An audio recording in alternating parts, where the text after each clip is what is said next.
At 6, CBS 47 Fox 30 Action News Jax begins with breaking news.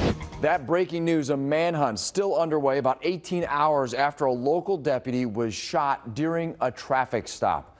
On your left, photos of the search for 35-year-old suspect Patrick McDowell. There's his picture there on the right side of your screen.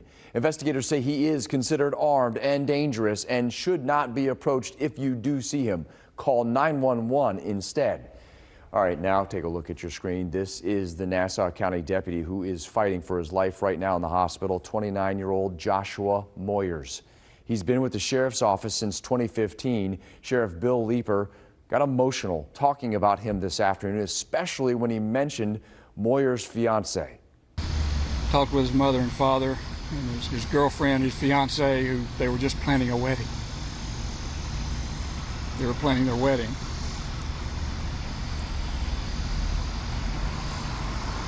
And I just ask that everybody please keep them in their prayers.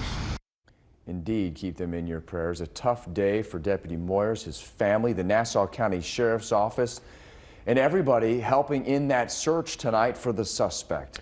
I'm John Bachman. And I'm Emily Turner, in tonight for Tanika Hughes. Action News Jax has team coverage from across Northeast Florida. We're looking into the suspect's background, how the deputy is doing, and the latest on the manhunt. We begin with Action News Jax Courtney Cole live in Nassau County. Courtney, they're going to continue the search through the night. That's right. Nassau County Sheriff Bill Leeper says that they've created a perimeter and the search will continue.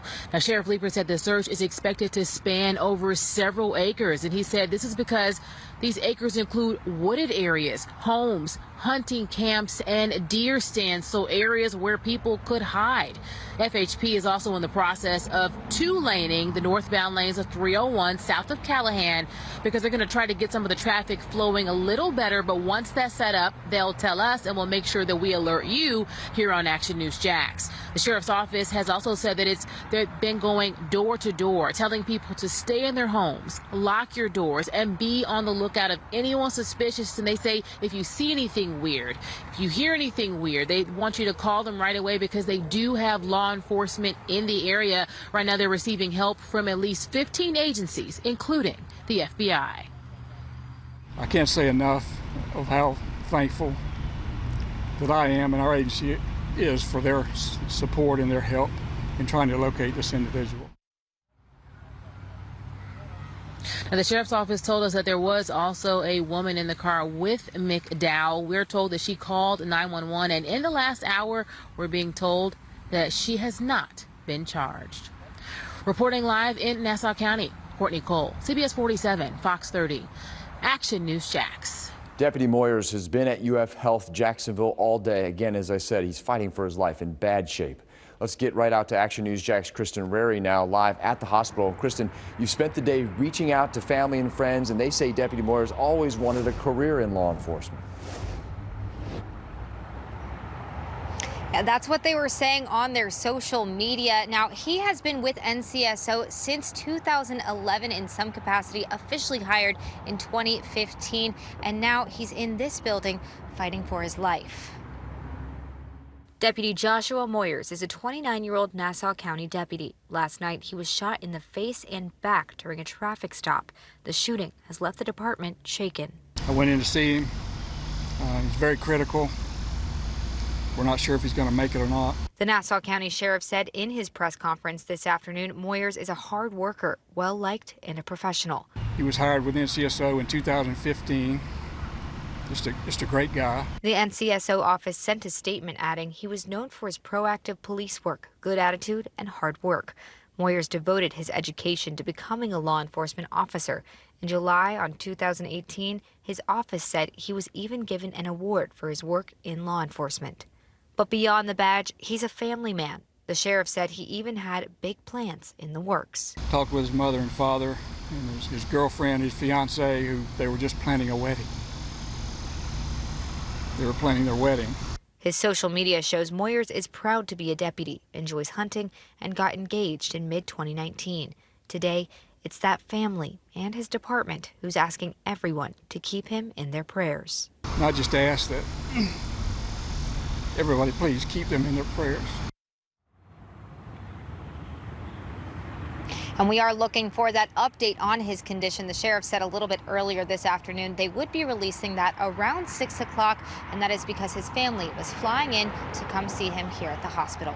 Live in Jacksonville, Kristen Rary, Action News Jax. And we know Sheriff Leeper was on his way to the hospital as well. Messages of support have been pouring in for Deputy Moyers.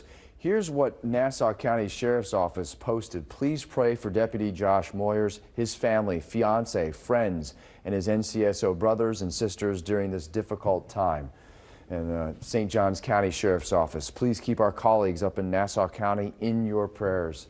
Flagler Sheriff as well, the Sheriff's Office there, the men and women of FCSO, praying for you, Deputy Josh Moyers. If you want to weigh in and give your thoughts and condolences to everybody involved in all of this, you can go to the Action News Jax Facebook page, comment under this story. Our team coverage continues right now with Action News Jax Gretchen Kernbach live at 5-Star Veterans Center. Gretchen, the suspect Patrick McDowell served in the Marines and had gotten treatment there for PTSD as well as substance abuse problems. Yeah, as a part of that program, employees tell me he first came to 5-Star Veterans Center back in 2020. Now, he only stayed for a month and a half, but then he showed back up just this past May. And employees say they actually ended up asking him to leave in July because they were concerned about his behavior, but they say they didn't know where he went until they saw him on the news this morning. I was shocked, no question about that. Employees at 5-Star Veterans Center recall Patrick McDowell as aloof and detached. As part of his treatment within the Veterans Treatment Court, McDowell was referred to the home once in 2020 and another time in 2021. He was in and out. He spent very little time here. When he was there for those short few months, McDowell formed a friendship with Army veteran Blaine Lannon. Lannon says the news of the shooting is horrifying. It's the last thing that I ever thought I would hear of Patrick McDowell doing. Lannon says he just congratulated McDowell a month ago on his sobriety. He says he doesn't know what happened between then and now. I know that Patrick struggled with methamphetamine addiction. I know he struggled with opiate addiction. During their time together at 5-Star in 2020, Lannon says he noticed something was off. As a recovering addict, you can tell when somebody starts using. It's pretty obvious. And I had noticed that Pat was acting weird and he disappeared. Veterans Treatment Court senior mentor David Abramowitz saw McDowell through his treatment in early 2020. He says McDowell was respectful and committed to getting better, but that changed when COVID hit. We stopped drug testing because of COVID. We didn't know where to drug test. Abramowitz says the two lost contact in March 2020. My personal feeling is he went back to drugs. But 3 months ago, he says he was able to get a hold of McDowell. He says his recovery sounded promising, but hearing the news today suggests otherwise. Patrick McDowell, who did what he did, allegedly did what he did, is not the Patrick McDowell I knew for 2 months. It's a different person. Those who knew McDowell before, after, or during his treatment all want the same. They want him to turn himself in. I hope that if he's in a place and he can hear this, that he does the right thing. He gets help.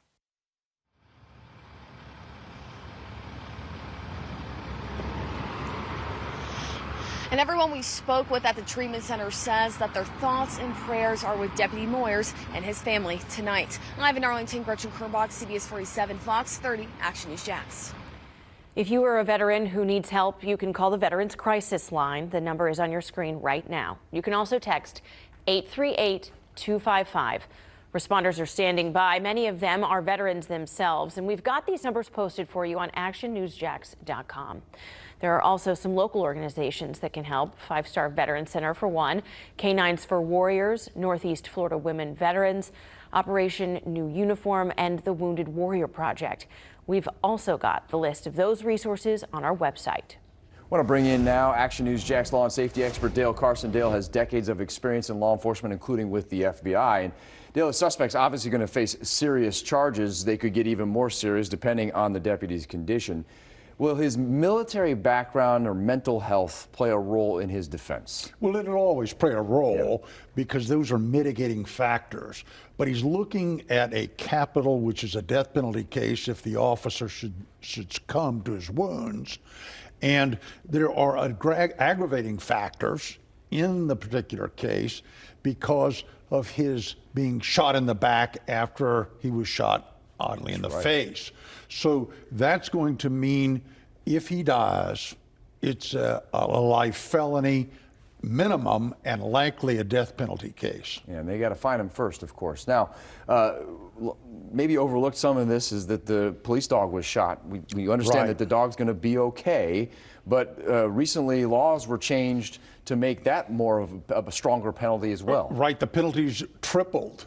So before it was a third-degree felony, and today it is a second-degree felony, which is punishable by up to 15 years, and it only requires the injury or the harm to the dog, not necessarily the dog's demise. Right, even though the dog is doing better, we hear, it doesn't matter. He still will face stiff penalties for that. Okay, Dale, thank you very much. Appreciate your input as always. I want to take one more good look at the suspect's photo now. We can't show it enough. Nassau County Sheriff's Office originally gave news organizations the wrong photo of Patrick McDowell. They say this is the correct one. And again, he is considered armed and dangerous out there. Do not approach him. If you do see him, call 911 right away. You can count on Action News Jax to bring you the very latest on this story. You can get instant information on actionnewsjax.com and on our Action News Jax app.